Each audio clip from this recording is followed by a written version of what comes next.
తతశైవ తైరహయోరుక్తే మహతి స్వస్దనే స్థితౌ మాధవః పార్ణవశైవ దివ్యౌ శంఖౌ ప్రదద్మతుః తతశైవ తైరహైరుక్తే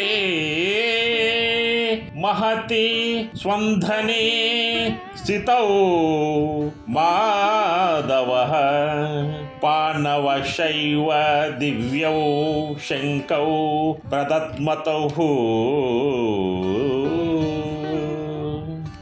ఇక్కడ ఒక విషయం గుర్తుపెట్టుకోవాలి. శ్రీకృష్ణుడు అర్జునుడు వాళ్ళిద్దరు కూడా వాళ్ళ యొక్క గుర్రాలు తెలుపు రంగులో ఉంటాయి, అంటే శ్వేతవర్ణంలో ఉంటాయి. ఆ శ్వేతవర్ణంలో ఉన్న గుర్రాలకి గొప్ప రథాన్ని జోడించారు.